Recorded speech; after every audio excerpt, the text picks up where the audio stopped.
আসসালামু আলাইকুম, সৈয়দ আফসারউদ্দিন আমন্ত্রণ জানাচ্ছি চ্যানেল এস সংবাদে। প্রথমে এই সংবাদ শিরোনাম, দ্য হেডলাইন্স। ব্যবসায় ও ব্যক্তিগত ক্ষেত্রে লোন ও মর্টগেজ সহজলভ্য করার জন্য মাল্টি বিলিয়ন পাউন্ডের পরিকল্পনা নিয়েছে সরকার। হালকা পাতলা মানুষের তুলনায় মোটা লোকদের বৃহদান্ত্রে ক্যান্সারের ঝুঁকি বেশি, সাম্প্রতিক গবেষণায় প্রকাশ। প্রধানমন্ত্রী শেখ হাসিনাকে ব্রিটেনে অবাঞ্ছিত ঘোষণা করেছে বিএনপি ইউকে। অলিম্পিকে এলে প্রধানমন্ত্রীর সব কর্মসূচিতে বিক্ষোভ ও কালো পতাকা প্রদর্শনের ঘোষণা। এবং দুর্নীতি আড়াল করতেই পদ্মা সেতুর ঋণ চুক্তি বাতিলে ডক্টর ইউনূসকে টেনে আনা হচ্ছে, মন্তব্য মির্জা ফখরুলের। বিশ্বব্যাংকের কাছে ক্ষমা চাওয়া ও দুর্নীতিবাজদের বিচারের দাবি হাস্যকর, মন্তব্য Syed Ashraf.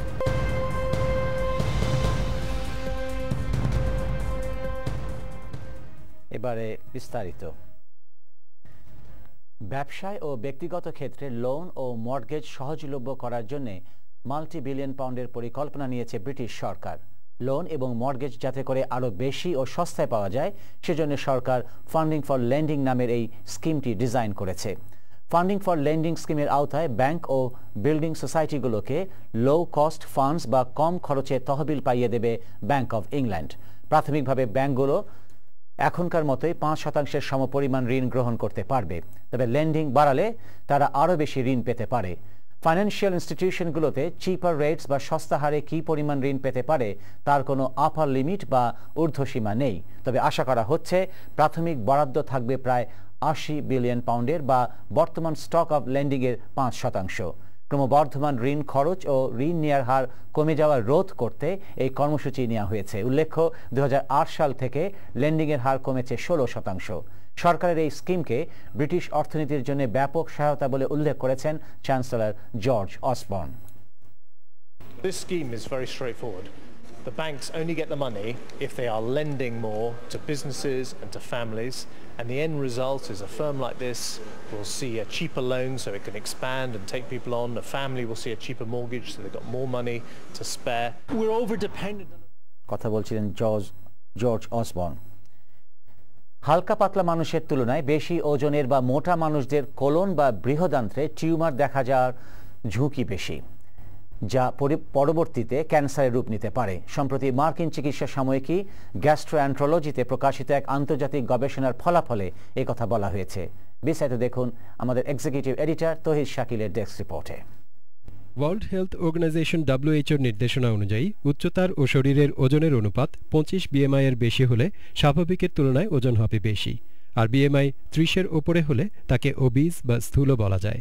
For instance, women who have a BMI or body mass index over 30, which is the definition of obesity in this country, particularly those who have a body mass index over 40, have almost twice the incidence of death from cancer. তবে নতুন গবেষণায় প্রথমবারের মতো বেশি ওজনধারী ও স্থূলদেহীদের কোলনে polyp বা tumour হওয়ার ঝুঁকি বেশি প্রমাণিত হয়েছে এবং এ থেকে ক্যান্সারে আক্রান্ত হওয়ার ঝুঁকিও বেশি দেখা গেছে। জানা গেছে প্রায় 20% ক্যান্সার হয়ে থাকে বেশি ওজন বা ওবেসিটির কারণে। ব্রেস্ট ও এন্ডোমেট্রিয়াল থেকে শুরু করে কোলন ও কিডনি ক্যান্সার পর্যন্ত 11টি ভিন্ন ভিন্ন ক্যান্সারের সম্পর্ক রয়েছে বেশি ওজন আর স্থূলতা বা ওবেসিটির সঙ্গে। গবেষণায় দেখা যায় ওজন কমানোর সঙ্গে সঙ্গে ক্যান্সারের ঝুঁকিও অনেক কমে আসে।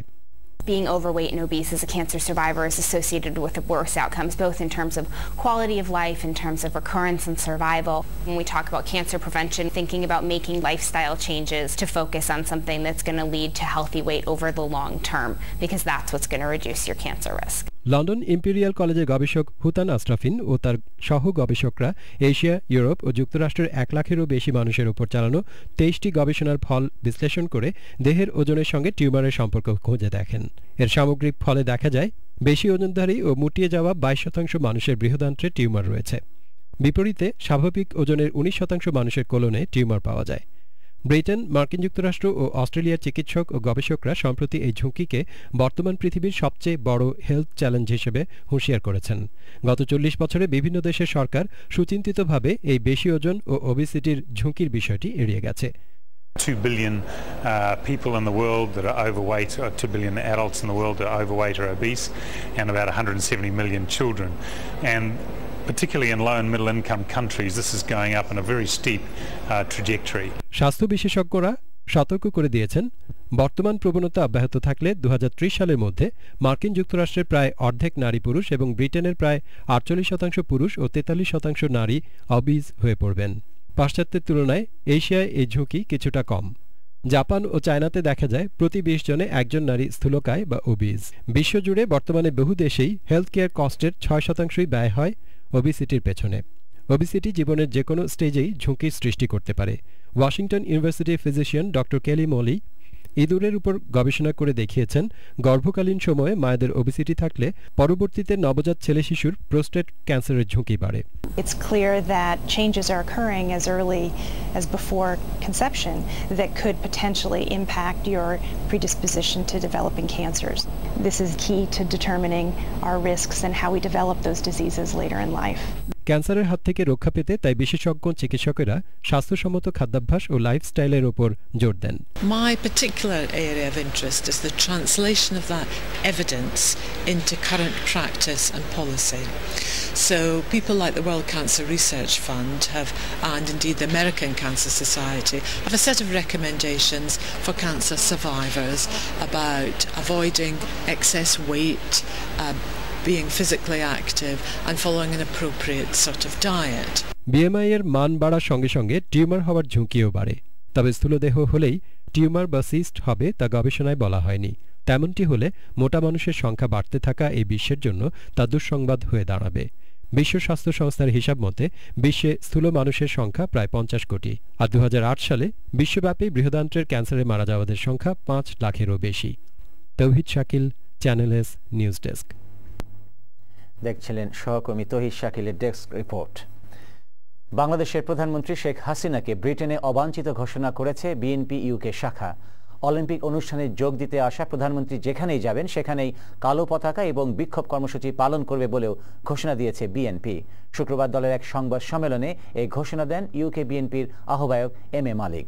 উল্লেখ্য, চলতি মাসের শেষ সপ্তাহে অলিম্পিক অনুষ্ঠানে যোগ দিতে প্রধানমন্ত্রী শেখ হাসিনা লন্ডন সফর করবেন বলে কথা রয়েছে।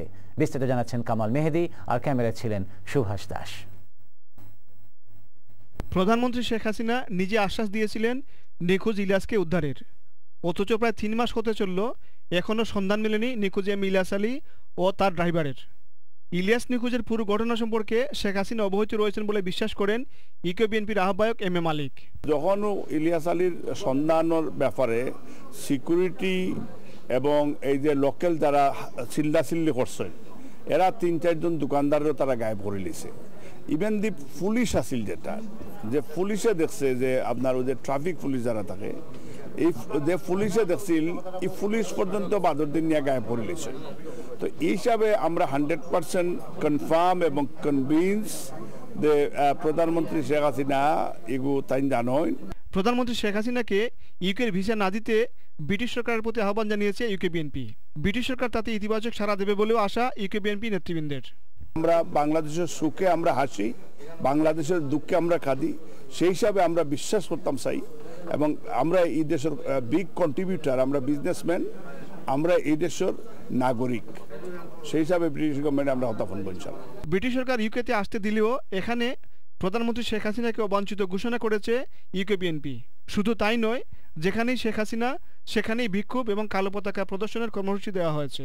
শেখ হাসিনা বাংলাদেশের ক্ষমতায় আসার পর থেকে এই 3.5 বছরের মাথায় সম্পূর্ণরূপে ব্যর্থ হয়েছে দেশের মানুষের জানমালের নিরাপত্তা দিতে। যেহেতু আন্তর্জাতিক সমস্ত বিধিবিধান মানবাধিকার লঙ্ঘন করেছেন এবং গণতন্ত্র যেখানে নাই ফেসিবাদী সরকার হিসাবে আখ্যায়িত হয়েছে পৃথিবীর বুকে, সেই হিসাবে আন্তর্জাতিক কোনো সভা সেমিনারে বা এইরকম একটি অনুষ্ঠানে তার আসার অধিকার রাখে না। আমরা সফার এয়ারপোর্টের পারমিশন আমরা পাইছি, এখন হোটেল কনফার্ম হয়েছে না, বাট আমরা কিছুটা আমরা গেছে ইনফরমেশন আছে, বিকজ তারার মাঝে কিছু আমরা তো বন্ধু বান্ধব যারা আছেন আমরা কিছু ইনফরমেশন দিই। ইভেন সরকারের এগু বিশেষ মহল থেকেও আমরা জানি যে কোন হোটেলে থাকবা, হোটেলের ইনডিরেক্টলি আমরা পারমিশনের লাগে আমরা অ্যাপ্লাই করে রাখছি। ইলিয়াস আলীর সন্ধান দাবিতে আন্দোলনরত বিশ্বনাথের 69 জন দলীয় নেতাকর্মীকে কারাগারে পাঠানোর প্রতিবাদে শুক্রবার এই সংবাদ সম্মেলনের আয়োজন করা হয়। এতে ইউকে বিএনপি ও অঙ্গ সংগঠনের বিপুল সংখ্যক নেতাকর্মী উপস্থিত ছিলেন। কামাল মেহেদি, চ্যানেল নিউজ, লন্ডন। পবিত্র রমজান মাসে ডায়াবেটিস বিষয়ে সচেতনতা বৃদ্ধির জন্য সিলভার স্টার মোবাইল ইউনিট বিশেষ ক্যাম্পেইন পরিচালনা করেছে শুক্রবার। ইস্ট লন্ডন মসজিদের সামনে বাদ জুম্মা এই ক্যাম্পেইনের উদ্বোধন করেন টাওয়ার হ্যামলেটসের নির্বাহী mayor Lutfur Rahman. South Asian Health Foundation এবং এমএসডি এই ক্যাম্পেইনে যৌথভাবে সহযোগিতা করছে। ইংল্যান্ডে বিভিন্ন এলাকার তুলনায় টাওয়ার হ্যামলেটসে ডায়াবেটিস রোগীর সংখ্যা সবচেয়ে বেশি। টাওয়ার হ্যামলেটসে প্রায় 12,000 ডায়াবেটিস রোগী রয়েছেন যারা নিয়মিত চিকিৎসা নিচ্ছেন। এর বাইরে বিনা চিকিৎসায় ডায়াবেটিসে ভুগছেন আরও প্রায় 2,000। রমজান মাসে ডায়াবেটিস রোগীদের বিশেষ সতর্ক থাকার পরামর্শ দিয়েছেন ডাক্তার হারুন রশিদ। হেলথি পরিবেশ সমুন্নত রাখতে বারায় সিলভার স্টারের এই উদ্যোগকে স্বাগত জানিয়েছেন টাওয়ার হ্যামলেটসের মেয়র লুৎফর রহমান।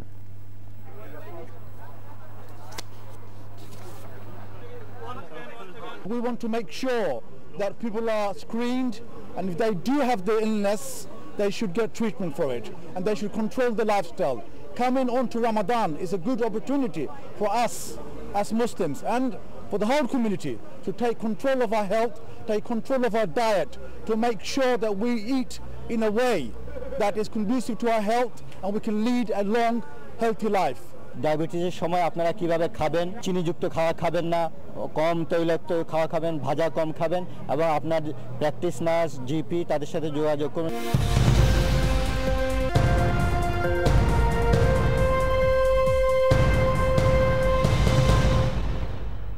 আবহাওয়া। শনিবার ব্রিটেনের উত্তরাঞ্চলে বৃষ্টি ধীরে ধীরে কমে যাবে, তবে পূর্বাঞ্চলে বিশেষ করে উত্তর পূর্বাঞ্চলের অনেক জায়গায় ভারী বৃষ্টি হতে পারে।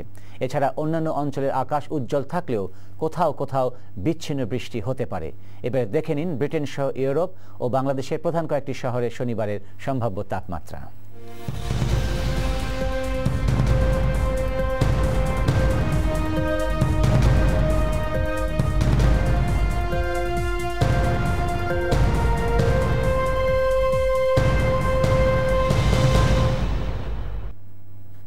বিদায় নেওয়ার আগে আরেকবার সংবাদ শিরোনাম। ব্যবসায় ও ব্যক্তিগত ক্ষেত্রে লোন ও মর্টগেজ সহজলভ্য করার জন্য মাল্টি বিলিয়ন পাউন্ডের পরিকল্পনা নিয়েছে সরকার। হালকা পাতলা মানুষের তুলনায় মোটা লোকদের বৃহদান্ত্রে ক্যান্সারের ঝুঁকি বেশি, সাম্প্রতিক গবেষণায় প্রকাশ। প্রধানমন্ত্রী শেখ হাসিনাকে ব্রিটেনে অবাঞ্ছিত ঘোষণা করেছে বিএনপি ইউকে। অলিম্পিকে এলে প্রধানমন্ত্রীর সব কর্মসূচিতে বিক্ষোভ ও কালো পতাকা প্রদর্শনের ঘোষণা। এবং দুর্নীতি আড়াল করতেই পদ্মা সেতুর ঋণ চুক্তি বাতিলে ডক্টর ইউনূসকে টেনে আনা হচ্ছে, মন্তব্য মির্জা ফখরুলের। বিশ্বব্যাংকের কাছে ক্ষমা চাওয়া ও দুর্নীতিবাজদের বিচারের দাবি হাস্যকর, মন্তব্য সৈয়দ আশরাফ। আমাদের সাথে যোগ দেওয়ার জন্য ব্রিটেন, ইউরোপ এবং বিশ্বের বাংলাভাষী দর্শকদের জানাই অনেক অনেক শুভেচ্ছা। আল্লাহ হাফেজ।